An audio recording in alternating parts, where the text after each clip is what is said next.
Welcome back everyone. 4th October, day 2 of Navaratri. Let's start the vlog by respecting the feminine energy of day 2 called Brahmacharini. जिनके कोमल हाथों में कमंडलू कमल और अक्षमाला है, ऐसी परम पूज्य ब्रह्मचारिणी देवी मुझे अपना आशीर्वाद प्रदान करें।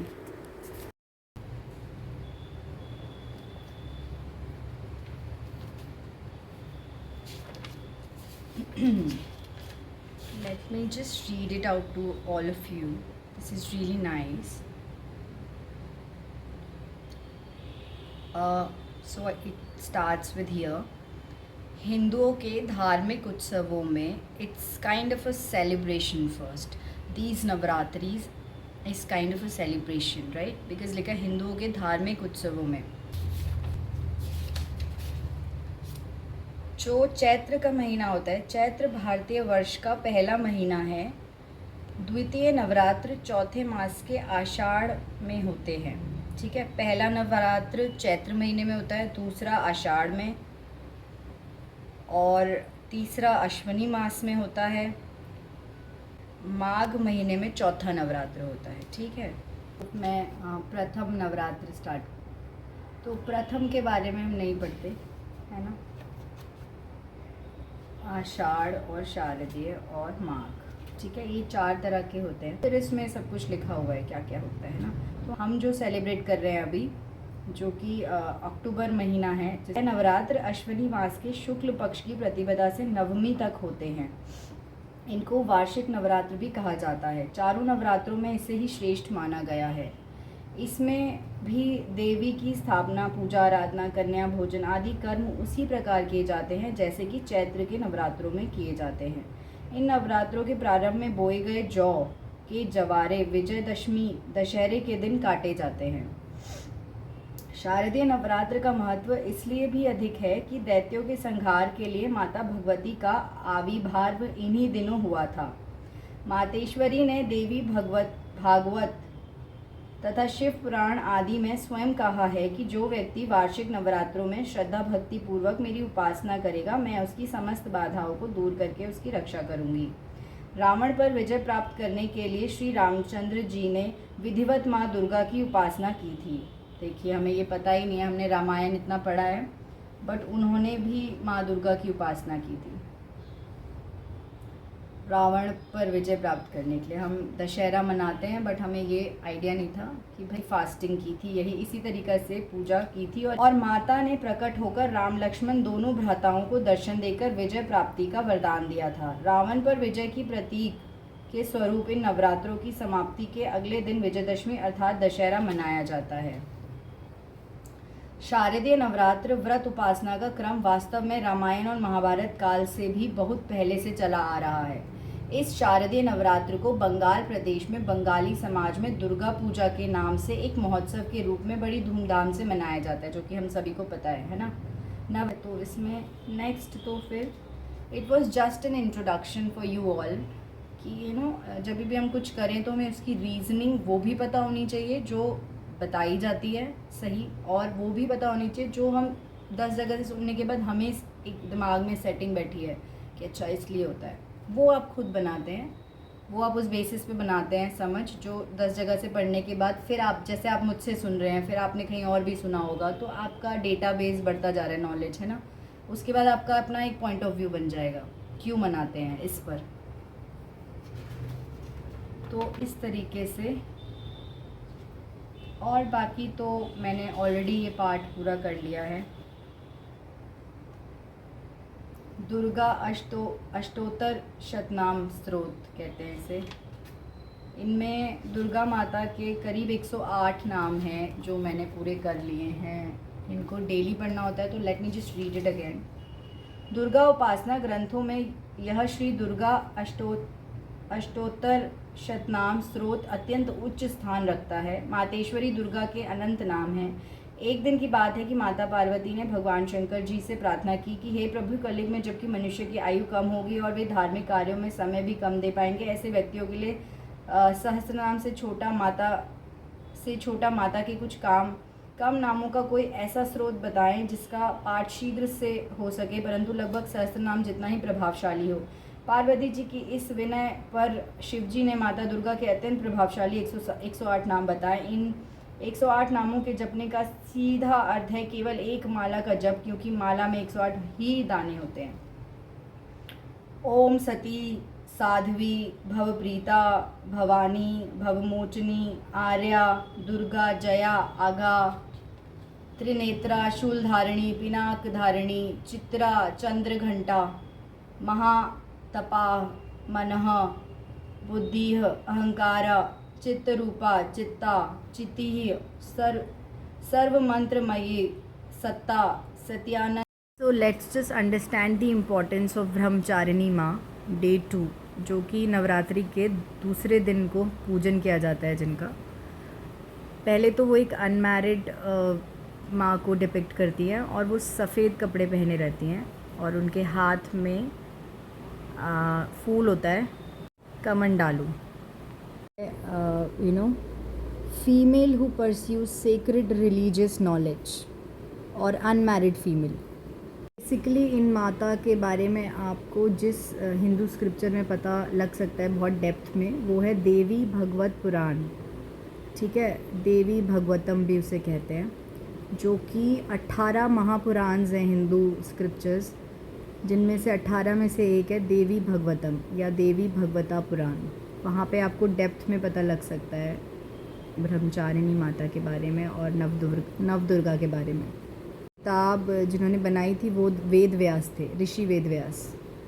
बेसिकली इसमें फेमिनिन एनर्जी के बारे में आपको लिखा गया है। कई लोग हैं जिन्होंने इन किताबों को पढ़ा है, उनमें से एक है Dawson.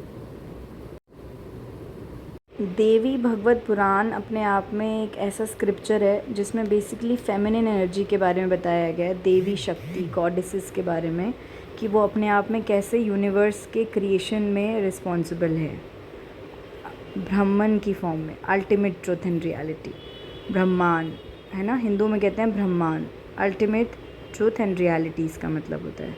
As you know feminine energy को, कि फेमिनिन एनर्जी ही अल्टीमेटली रिस्पॉन्सिबल है ना किसी भी चीज़ के क्रिएशन के लिए। जो भी यहाँ पे क्रिएट हुआ है, जो भी क्रिएशन हुआ है, उसके लिए फेमिनिन एनर्जी ही रिस्पॉन्सिबल है, ब्रह्मांड के क्रिएशन के लिए, अल्टीमेट क्रिएशन के लिए। सो हम इन अ फॉर्म रिस्पेक्ट शो करते हैं और सेलिब्रेट करते हैं फेस्टिवल्स। बेसिकली माना जाता है कि ऑथर तो इस किताब के व्यास हैं, ऋषि व्यास, वेद व्यास, जिन्होंने एक राजा थे जनमेजा, उनको ये सुनाया था। जनमेजा जो राजा थे परीक्षित राजा के पुत्र थे। आप सोचिए ये इतनी पुरानी किताबें हैं कि इनके बारे में यही नहीं पता ये कब किस टाइम पर लिखी गई हैं। सिर्फ अजम्पशंस हैं, ऐसा सोचा गया है, बट एग्जैक्टली नहीं पता। तो ब्रह्मचारिणी माँ के बारे में बताया गया है इसमें, जो कि माँ पार्वती थी बिफोर मैरिज, और मैरिज करने के लिए ही शिवा से उन्होंने तप किया था 5000 साल तक, इवन अपने पेरेंट्स के अगेंस्ट जाकर तप किया था। बहुत मेहनत की थी, बहुत कुछ मंत्र उच्चारण किया था, क्योंकि शिव भगवान को अल्टीमेट माना जाता है, तो उनकी पूजा की थी। और इसका भी बारे में बताया हुआ है शिव पुराण में कि कैसे माँ पार्वती ने और क्यों उन्होंने किया था, क्योंकि वो एक्चुअली शिवा का ही पार्ट थी, लेकिन पृथ्वी पे चलाने के लिए, कार्यमान करने के लिए दुनिया को वो नीचे आई थी। बट क्योंकि वो सेपरेट नहीं रह सकती शिवा से, वो एनर्जी फॉर्म में शिवा और शक्ति दोनों एक साथ रहते हैं, तो वो उनके लिए बहुत टफ़ है अलग रहना। तो वो हमेशा ट्राई करती थी पृथ्वी पे रह के कि भाई शिवा उन्हें मिले नीचे आके ना, तो दैट्स हाउ, इसलिए वो इतने तप करती थी। इट्स नॉट अबाउट मोर और लव एंगल से नहीं है ये, इट्स अबाउट कि शिव और शक्ति एक साथ हैं, they will always fight to come together. A body consist of both feminine and male energy both, और ये बायोलॉजिकली भी फैक्ट है कि being a biology student I can tell you कि जब एक बच्चा औरत या आदमी बनेगा, वो जब डिसाइड होता है, उसके पहले जो उसके बेस हार्मोन होते हैं ना, वो फीमेल होते हैं। तो वो फीमेल हार्मोन को नेक्स्ट ट्रिगर आता है, तब जाके वो मेल हार्मोन में कन्वर्ट होते हैं, तब वो बच्चा लड़का बनता है। लेकिन बेस में और फीमेल बनने के लिए उसको अलग से कोई हार्मोनल ट्रिगर नहीं आता या फिर सिक्रीशन नहीं होता। अगर वो हार्मोन नहीं आया, वाई क्रोमोसोम नहीं होगा तो वो नहीं आएगा, तो एनीवेज फीमेल ही होगा वो बच्चा। तो what I want to tell you कि बेस एनर्जी तो फीमेल ही है हम सबकी, चाहे कितने भी आदमी अपने को कुछ भी बोल लें, but you know it's like कि आप आउटवर्डली इतना ज़्यादा अपने ऊपर चढ़ा के रखते हैं, आप अंडरस्टैंड नहीं करते। We all are same, we don't need to fight with each other. हम सबको एक दूसरे को अंडरस्टैंड करना है। कई बार अपने लड़कियां भी देखी होंगी जो मेल टाइप्स हो जाती हैं, या लड़के जो थोड़े गर्लिश हो जाते हैं, तो that is all because it's not about girl and boy, it's we are not different, and even if we are different तो we are not made to work apart, separated. हमें हमारी एनर्जी ऐसे बनाई गई है कि टुगेदर एग्जिस्ट ही करना है, तभी वर्क होगा। तो क्या होता है इसमें, you forget कि we all have come here with a purpose. We don't lead our life कि भाई वो पर्पस को फोकस नहीं हटाएं और आप फिर काम करते रहें। हम बहुत चीज़ें और इम्पोर्टेंस दे के we lose on the purpose. तो अगर वो पर्पस सॉल्व हो रहा है ना, तो आपको पता रहना चाहिए अब मुझे शांत रहना है। वो पर्पस सॉल्व हो रहा है ना, वो पर्पस सेल्फिश नहीं हो सकता कभी भी पहले, ठीक है, फॉर योर ओन बेनिफिट नहीं हो सकता कम्प्लीटली। ये बिल्कुल जहाँ से भी जो भी ये बोलता है कि अपना पहले देखें, दैट्स ओके, दैट्स राइट। अपना पहले वहाँ देखना है जहाँ पे वो एक्सट्रीम केसेस हो जाते हैं, बट बेसिक एजुकेशन ये नहीं होनी चाहिए। अपना पहले देखना वो वहाँ होता है जिनको बहुत दिक्कतें होती हैं, जो बहुत ज़्यादा सफ़र करते हैं। क्यों आप बेमतलब भी सफ़र करते हो ना, अपना पहले देखो। It's not like that. आपको हमेशा you all have to think about the other person could be anyone. तो आई मीन हमारी तो अभी जो नॉलेज है, जो हमें घरों में बचपन से मिली है ना, वो हमें लगता है कि अब कॉस्टली हो गई है, लोग सिखाते हैं पैसे दे दे के, जबकि ये आई थिंक घरों में सिखाई ही जाती है ऑलमोस्ट सभी के, बट नॉट एनी मोर, इसलिए इतनी कॉस्टली हो गई है। तो coming back to the fact that it is today Brahmacharini माता कैसे हुई, कैसे आई, उनका बताते हैं। पहले तो वो ब्रह्मचारिणी थी, अनमैरिड थी, और वो शिवा प्योर हैं, सेक्रेड हैं, यूनिवर्सल एनर्जी हैं, है ना। तो वो शिवा से मैरिज करना चाहती थी। It's not about love, that's how it is shown, but it's not about love, it's about telling you कि भाई शिव शक्ति साथ में एग्जिस्ट करते हैं, दे कांट स्टे अपार्ट। दो उनको काम करने के लिए दूर दूर होना पड़ा, but that Shakti will always, and Shiva also, they will always work। बस शक्ति क्या होती है, एक्सप्रेसिव होती है, तो उसका समझ आता है कि वो शिवा के पास जाना चाहती है, बट शिवा भी उन्हीं के साथ रहना चाहते हैं, वो एक्सप्रेस नहीं करते, and we should respect that fact कि वो एक्सप्रेस नहीं करते। बट तो इसीलिए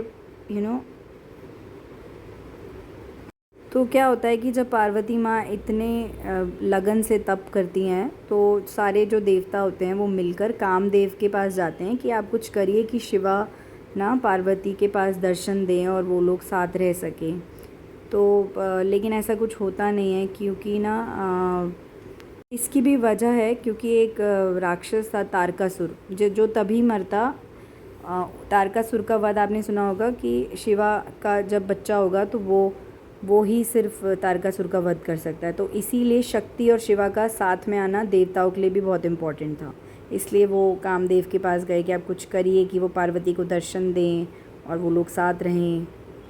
पार्वती माँ अपनी होप, अपनी आशाओं को ना लूज़ करते हुए घोर तप करती हैं, और जो भी शिवा करते हैं वो सारी एक्टिविटीज़ करती हैं, वो योग तप सब कुछ करती हैं, ताकि शिवा उन्हें दर्शन दे सकें और ना उनके साथ रहें। शिवा दर्शन भी देते हैं, बट उन्हें समझाने के लिए कि वो सही नहीं हैं, उनमें क्या क्या कमियां हैं ये गिनवाते हैं अच्छे से, बट तब भी पार्वती नहीं मानती हैं बिल्कुल भी। और इसी बीच में क्या होता है कि एक डीमन होता है, राक्षस होता है प्रकंदासुर, जो अटैक करता है उनको और उनका तप पूरा न करने से रोकने की कोशिश करता है। तो इसी वजह से उनकी फ्रेंड्स पार्वती माँ की लक्ष्मी और सरस्वती माँ इंटरवीन करती हैं बीच में, और उस राक्षस से बचाने की कोशिश करती हैं, पार्वती माँ को तप करती रहें ताकि पार्वती माँ, लेकिन वो उसकी सेना बहुत ज़्यादा होती है इसकी प्रकंदासुर की, तो वो नहीं जीत पाती। तो क्या होता है कि एक यही कमंडालू जो फूल होता है वो नीचे गिर जाता है, पार्वती माँ पूजा जहाँ कर लेती हैं उससे, तो उससे क्या होता है सिर्फ एक फूल से ही सारे राक्षस मतलब बह जाते हैं, मर जाते हैं। और फाइनली जब पार्वती माँ अपनी आँखें खोलती हैं तो उनकी आँखों में से आग निकलती है जो कि जला देती है पूरा राक्षसों को। तो सारे इम्प्रेस हो जाते हैं इस तरह के तप से, देवी पार्वती के। बस शिवा ही इम्प्रेस नहीं होते हैं।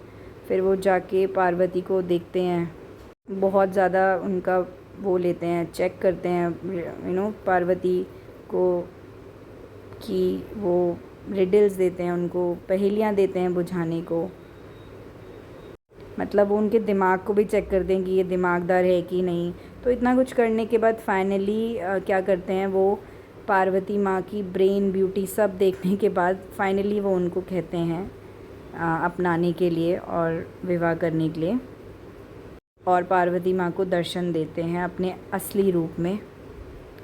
और इतने टाइम जो पार्वती माँ पूजा तप करती हैं उतने टाइम में वो पानी और बेलपत्र ही खाती हैं। तो इन अ वे ना मुझे ये भी समझ आता है कि हमारे यहाँ ना कभी खाने को फोकस नहीं किया जाता। फास्ट में मैंने बहुत सुना है ऐसे करना है वैसे करना है, बट मैंने जितनी कहानियाँ सुनती ना उसमें फ़ास्ट में क्या खाना चाहिए ये फ़ोर्स नहीं करते, वो बताते हैं कि खाया ये था, उसने इतना तप किया तो सिर्फ ये खाया था। तो it is kind of telling कि भाई जब कोई सच्चे मन से कुछ करता है ना उसकी भूख प्यास मिट जाती है। और जब जेन्युइनली भूख लगती है तो एक खाना बनाने के लिए तो बहुत मेहनत करनी पड़ती है ना, तो वो तब उसके लिए इतना इम्पॉर्टेंट होता है कि उसके आसपास जो भी चीज़ होगी वो वही खा के काम चलाता है। तो आई थिंक हिंदू धर्म में ना खाने के लिए नहीं होता फास्टिंग, इसलिए नहीं की जाती क्योंकि उन्हें इम्प्रेस करना है हमने भगवान जी को। ये चीज़ मुझे थोड़ा मेरा खुद का ओपिनियन बना है पढ़ के, कि जो मैं आपको शेयर करूँगी, खाने पे हमारे फोर्स नहीं होता कि क्या खाना है। हमारे यहाँ होता है शुद्धता पे, कमिटमेंट पे, कि इतनी कमिटमेंट है, इतनी शुद्धता है चरित्र में कि वो उस पे फोर्स किया गया है। ये दिखा के खाया नहीं या ये एक पर्टिकुलर चीज़ ही खाई, उससे ये फोर्स हो रहा है कि भाई जो बंदा लगा हुआ है तपस्या करने में उसको भूख तो लगेगी, जेन्युइन है, इंसान का शरीर है तो भूख लगेगी। तो वो एफ़र्ट नहीं करता अपने खाने के लिए, फिर उसकी बुद्धि कहीं और चली गई ना। तो निष्ठा भाव दिखाया क्योंकि वो सिर्फ जो भी आसपास है वही खाल के काम चला लेती हैं, लेकिन वो लगी रहती हैं, उनको याद करती रहती हैं रात दिन और कहती हैं मेरे ना अब मुझे अब दर्शन दीजिए। तो होपफुली आपको कुछ अच्छा लगा होगा अच्छी अच्छी बातें सुन के, प्योरिटी फील हुई होगी, और ब्रह्मचारिणी माँ की कहानी आपको अच्छी लगी होगी। सेम माँ शिव पुराण में भी यही एक्सप्लेन की गई है। और भी डेप्थ में मैंने आपको बताया कि और डेप्थ में जाना है तो ये जो टेक्स्ट है इसमें आप जा सकते हैं, देवी भगवत पुराण, इसमें सब कुछ मिलेगा फेमिनिन एनर्जी के बारे में। और कॉन्क्लूसिवली मैं यही कहना चाहूँगी कि we can create an understanding world but with the right understanding. Understanding भी राइट होना ज़रूरी है। धन्यवाद बहुत बहुत सुनने के लिए, और अब कल मिलते हैं तीसरे दिन के साथ।